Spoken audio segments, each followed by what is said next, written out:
자, 안녕하십니까. 정 본부장입니다. 네, 오늘은 좀 사소한 얘기를 좀 해보고 싶습니다. 뚜렷한 어떤 이슈를 가지고 이야기하기보다는 우리 주변의 소소한 얘기죠. 사소하다기보다 소소한 얘기를 좀 했으면 하는데, 오늘 주 팀장하고 좀 이야기를 좀 나눠볼까 해요. 제가 지난 주말에, 그러니까 그 토요일 날, 저희 그 롯데타워 있잖아요. 롯데타워 8층에서 오페라 공연이 있었어요. 그러니까 오페라는 아니고 그 안젤라 게오르그라는 분이 루마니아 여자인데 나이는 한 50대 중반 되신 여자 오페라 가수예요. 이제 명분은 파바로티 서거 10주년 기념해서 추모 공연이라는 제목을 달고 저기 롯데 타워 8층에서 콘서트홀에서 이제 공연을 했는데 제가 이제 가서 봤죠. 그래서 봤는데 제가 또 여러분들 잘 아시는지 모르겠지만 제가 클래식 매니아예요. 그래서 일부러 유럽도 1년에 한두 번씩 가서 공연도 좀 보고 하는데 롯데타워 첫 그 콘서트 만들고 나서 처음이라 제가 상당히 기대가 컸고 가보니까 완전히 일본풍이더라고요. 이제 일본 롯데가 다 일본하고 그거잖아요. 네. 그래서 그런지 공연장을 완전히 제가 이제 재작년인가 동경 그 산토리홀 가서 본 그 홀하고 똑같은 거예요. 롯데 타워에 있는 홀이. 그래서 일본 참 무지하게 좋아하는구나 롯데도. 이랬는데 사실 제가 이제 오늘 드리고 싶은 말씀은 뭐냐면, 가니까 옛날엔 좀 유심히 안 봤었는데 독일이라든지 일본 같은 데 가면요 공연장에 애들이 진짜 많아요. 애들이 진짜 많고, 애들이라는 거는 어린아이들. 어린아이들도 많고 20대들도 많고 되게 많아요. 그러니까 다양한 그 나이대들이 있어요. 외국 같은 경우 가면. 근데 어제 한국 토요일날 이제 갔을 때는 정말 할아버지들, 아줌마, 아저씨, 나이가 많은 사람 외에는 젊은 사람들은 정말 손에 찾고 싶어도 찾을 수가 없는데 다 20대들은 뭐라고 하냐면서 거기서 서빙하고 있어요. 그걸 보는 20대는 없는 것 같아요. 근데 제가 외람되지만 그 티켓 가격을 보니까 한 27만 원 하더라고요. 아주 VIP도 아니고 그냥 로얄석인데, R석인데. 근데 그걸 보면서 문득 드는 생각이, 이게 좀 이제는 청년들이 여기 들어와서 이 오페라 같은 것을 즐길 만한 청년들, 물론 부잣집 청년들도 있겠지만 기본적으로 이제 좀 약간 이렇게 유리되는구나, 계층이 이렇게 유리되는구나, 이런 생각이 좀 들더라고요. 그래서 오늘 어떻게 보면 조 팀장하고 그거 관련된 얘기를 좀 하고자 제가 이 이슈를 꺼냈어요. 조 팀장 생각에는 어때요? 제가 이게 쓸데없이 상념에 빠지고 있는 거라는 생각 들잖아요. 원래 다 그런 건 아닌데. 쓸데없이 상념에 빠지셨다는 표현보다는 그냥 그렇게 들 수 있다고 생각하고, 아무래도 저희가 그냥 기본적으로 생각하기에도 돈을 많이 써야 되는 곳에는 저희 같은 20대는 잘 없죠. 어쩌다 한번 데이트할 때 돈 모아서 천일 기념 이런 기념으로 갈 수는 있을지언정 평상시엔 잘 못 가니까. 근데 그걸 가지고 막 돈이 많아서 간 거를 청년들이 안 좋게 생각하진 않아요. 객관적으로 제 친구들도 돈이 많은 사람들이 사치를 부리는 걸 왜 된장녀라는 표현 쓰냐 막 이런 얘기를 하거든요.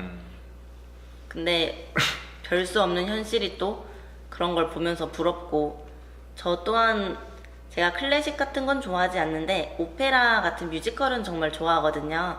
근데 중학교 2학년 때 명성황후 뮤지컬 1회로 본 적이 없는 것 같은데 그 이후에는 보면 좀 저렴한 거 위주로 봤어요. 한 티켓 딱 한 4만원, 3만원?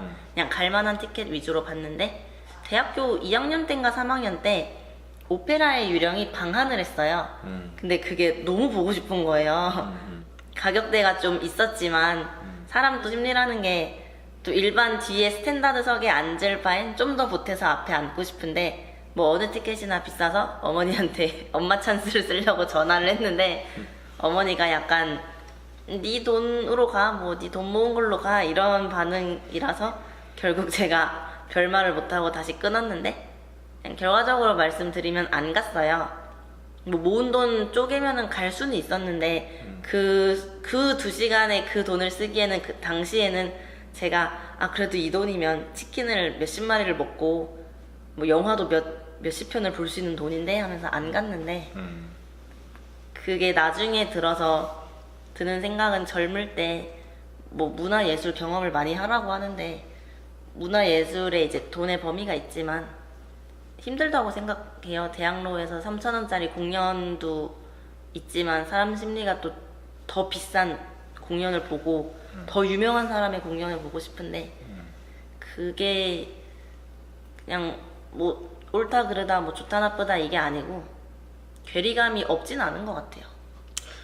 그 우리나라 저 공연 문화도 사실 좀 생각이 드는 게 뭐냐면 이웃나라 일본 같은 경우는 이제 공연 티켓 값에 대한 어떤 정의가 있대요. 그게 뭐냐면 웬만한 셀러리맨들의 1% 월급에 예를 들면 뭐 아까 얘기했지만 뭐 300만 원 버는 사람은 3만 원 정도 이 정도가 돼야 된다 그래요. 그래서 자기가 한 달에 그런 것들을 한 1% 되는 그 티켓을 한 4번 정도 볼 수 있고 네. 그러면 한 12만 원 정도잖아요. 그쵸. 그래서 한 12만 원 정도는 내가 그걸 12만 원만 쓰면은 내가 그래도 일주일에 한 번씩 문화 공연을 즐길 수 있도록 돼야 된다는 어떤 생각이 있대요. 근데 제가 어저께 그거 보면서 느꼈던 게 한국은 되게 이 공연 문화가 이상한 게 티켓 값을 되게 일부러 높여놔요. 그리고 초대권을 남발해요. 그리고 실제로는 기업 후원을 받아서 이걸 운영해요. 그러니까 일본이라든지 선진국 같은 경우는 실제 진짜 티켓 값을 받아가지고 그걸로 충당을 해요. 대신 티켓을 싸게 팔아서 많이 오게 해요. 근데 한국 같은 경우는 아마 그날도 아마 거의 대부분 절반은 아마 다 초대권이었을 거예요. 초대권이었고 그 초대권을 받은 사람들은 뭐 220, 자기가 30만 원이든 40만 원, 50만 원짜리 가격이 찍혀 있는 걸 보면서 풋하면서 가지만 어떻게 보면은 반대로 얘기하면 그 초대를 청년들은 왜 안 하냐는 거죠. 이왕 줄 거면은 청년들한테 좀 많이 초대를 하면 어떻겠는가 이런 생각 좀 들더라고요. 그러니까 좀 싸게 해서 만약에 간다면은 3만 원 정도면은 예를 들면 뭐 만 원이나 4만 원 정도 된다고 하면은 청년들도 뭐 오페라든 뭐든 그 정도는 아껴서 갈 수가 있잖아요. 근데 뭐 2, 30만 원 정도 이렇게 돼버리면은 나는 불가능할 것 같아요.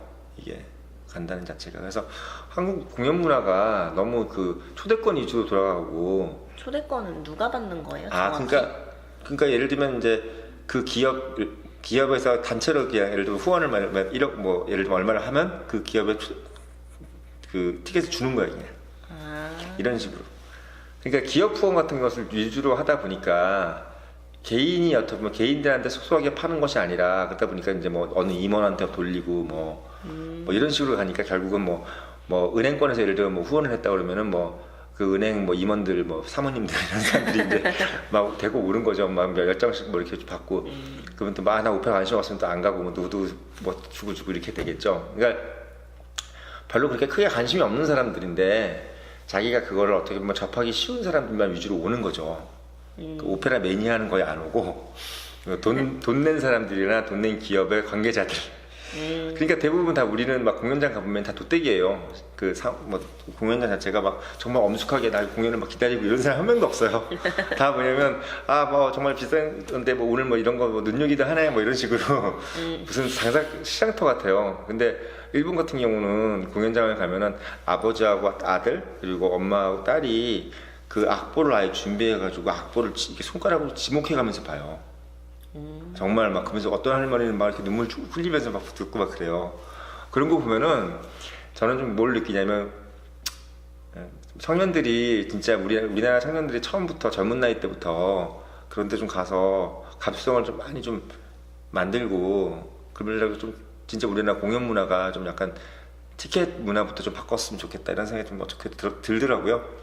그래서 어차피 우리가 본부장이 말한다 해야 될 주제도 아니고 이건 뭐 정본부장이 직토기의 주제도 아닌데 제가 생각했던 어떤 그런 느낌이 들어서 제가 오늘 조 팀장하고 이런 얘기를 하는 겁니다. 네, 특별편입니다. 그래서 아무튼 요즘은 좀 사실 좀 뭐랄까요 계층 간의 어떤 그 위화감도 위화감이지만 세대 간의 좀 위화감이 좀 많이 생기는 것 같아서 이것도 참 큰 문제가 되겠다라는 어떤 그런 생각도 좀 들었어요. 오페라네 공연을 보러 가셨는데 네. 그 이상을 얻어 오셨네요. 그러니까요. 그리고 사실 이런 말씀 드리면 좀 뭐하지만 안젤라 게오르가라는 분 되게 유명하신 분이 맞거든요. 근데 50대 중반 정도 되죠. 53세인가 그럴 거예요 아마 한국 나이로 53세인가 4세인가 그래요. 근데 어떻게 보면은 그만큼 그런 분들이 오랫동안 계속 자리를 차지하면 젊은 청년 소프라노들은 정말 설당이 없겠구나. 가면 갈수록 그분들은 뭐 오랫동안 하니까 좋은데 그 자리에 만약에 돈은 한정돼 있잖아요. 티켓도 한정돼 있고 날짜도 한정돼 있는데 그런 분들이 계속 그렇게 하면 유명세를 그러니까 공연 예술도 그렇지만 한번 유명세를 타면 유명세를 가진 사람이 더 유지하기가 쉬워요. 그쵸. 그러니까 새로운 신인들이 들어가가지고 뭘 하기가 더 어려운 거죠. 그러니까 이미 한번 유명하신 분은 계속 이렇게 섭외가 되는데 젊은 친구들 같은 경우는 한번 데뷔를 하는 것도 힘들지만 데뷔를 해가지고 계속 유명세를 쌓아 올려가는 것도 되게 어렵단 말이에요. 근데 지금 문화예술계도 마찬가지로 어떻게 보면 기존에 이미 성공한 사람들, 기존에 이미 유명한 사람들 위주로 다 이렇게 섭외가 되니까 그 젊은 이제 막 뭘 해보려고 하는 사람들 같은 경우는 자리가 없는 거예요. 예. 왜냐면 문화예술 같은 경우는 정말 유명해지는 게 똑같잖아요. 스타, 뭐 아이돌처럼. 그래야지 또 그 사람을 찾고 하는데 그런 부분들이 점점 더 힘들어지고 있다는 것도 좀 느꼈어요.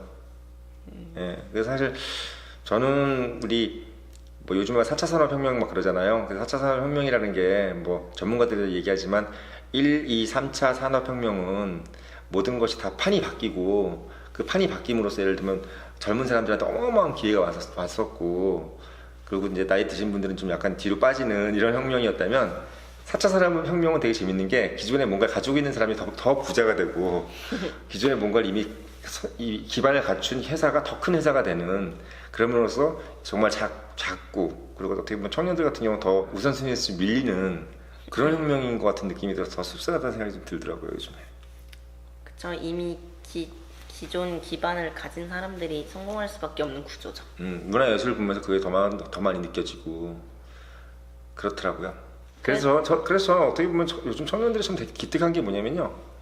보통 제가 만약에 그런 청년이었으면 전 되게 이 사회에 대해서 되게 어마어마한 분노를 가졌을 것 같아요. 이 사회 뒤집어져 버려라 막 그러면서 뭐 이렇게 생각할 것 같은데 의외로 지금 청년들 보면 아까도 이제 우리 조 팀장이 얘기했듯이 우리는 돈 많은 사람이 돈 쓰는 거에 대해서는 별로 크게 뭐 그런 생각 없다 얘기할 때 전 되게 솔직히 되게 존경스러웠어요. 그런 말 할 수 있다는 게 보통 보면은 막 자기가 그만큼 막 뭐랄까요 그걸 누리지 못하면은 거기에 대한 분노를 더 많이 가지잖아요. 근데 저도 이제 요즘 보면 뭘 느끼냐면 요즘 그 분노 범죄 있잖아요. 분노 범죄. 근데 그 분노 범죄가 유일하게 20, 30대는 별로 없더라고요. 제가 유심히 봤어요. 제가 M세대 전문가이기도 하고 청년들을 되게 좋아해서 그런지 모르겠는데 20, 30대들은 분노 범죄가 잘 없어요. 분노 범죄는 50대. 우리가 소위 얘기해서 좀 기성세대들 가진 것이 많은 사람들인데도 불구하고 우리 20, 30대들은 분노 범죄는 별로 없는 것 같아요. 막 화내가지고 확 뭘 이렇게 하고 그런 건 별로 없는 것 같아요. 실제 그래요. 그건 궁금해 진짜 물어보고 싶어요. 20, 30대들은 별로 화를 안 내나요? 아니 뭐 가진 거 개념으로 따지면 제 생각엔 기득권이라도 모든 사람이 다 직업을 가졌다는 생각은 하지 않거든요. 왜냐면 실제로 불우하게 자살하신 분들 보면 직업 소개소 같은 데도 왔다 갔다 했지만 결국은 일을 구하지 못한 분들이 자살을 하거나 홀로 남겨져서 죽기 때문에 정말 직업 소개소를 가도 힘드신 분들이 범죄를 한다고 생각을 하고 만약 가능성이 있죠. 뭐 다 그렇다는 건 아닙니다. 근데 청년들은 화를 내기 이전에 제 생각에는 온라인상 커뮤니티 같은 게 활성화가 잘 돼 있으니까 그 안에서 그 세상은 아무래도 80대보다는 20, 30대에게 더 적합하잖아요. 그렇죠. 그러니까 그 안에서 뭐 예를 들면 박근혜 대통령을 뭐 닥근혜라 이런 식으로 뭐 이명박은 쥐새끼 이런 식으로 저희가 이렇게 표현을 함으로써 다 표출이 되는 것 같아요. 그러니까 실제 칼을 들고 가서 저 사람 잘못했으니까 내가 뭐 정의감, 사명감을 가지고 죽여야겠다 뭐 이런 생각을 하기보다는 인터넷상에서 이제 하는 거죠. 그렇다고 생각을 해요. 대부분. 저는 참 매일 듣면서 놀라운 게 어떻게 이게 같은 사람이지만 이렇게 틀릴까 그런 생각을 되게 많이 하는 게 정말 이 젊은 세대들을 보면은 오히려 어떻게 보면 더 어른스러운 것 같은 느낌도 더 많이 들어요. 그래서 지금 기성세대들이나 이런 분들이 오히려 더 감정적이고 그리고 너무 너무나 이기적이라는 느낌이 좀 들고 자기 기분에 안 맞으면 판을 엎어버린다든지 그리고 아예 뭐 나만 옳고 상대방이 그르다 뭐 이런 식으로. 그래서 우리가 보면 뭐 무슨 자유한국당이나 민주당이나 이런 것도 보면은 막 그냥 되게 극단적이잖아요. 얘기하는 것도 보면. 그리고 특히나 요즘에 뭐 그 보수 농객들 얘기 들어보면 정말 너무나 극단적이고 얘기하는 게. 그러니까 근데 지금 저희 대한민국 청년들 보면은 이왕이면 극단적으로 얘기 안 하려고 되게 노력을 하는 것 같아요.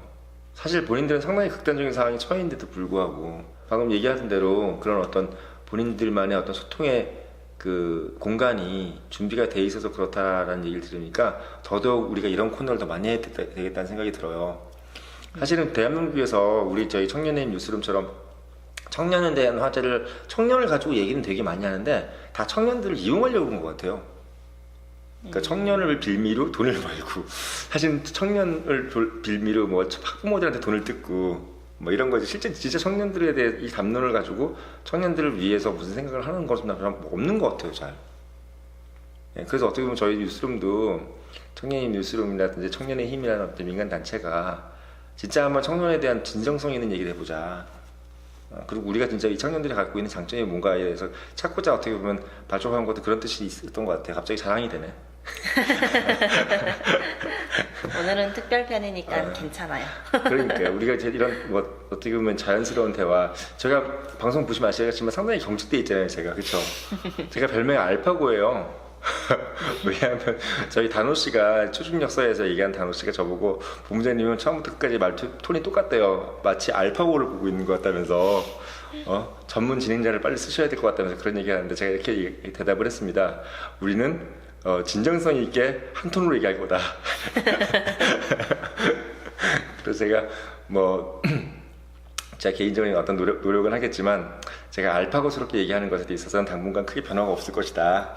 이걸 아마 그리고 우리 조 팀장도 자꾸 들으시면 좀 적응이 되시겠지만 앞으로 조 팀장의 말투에도 그냥 적응을 하시면 돼요.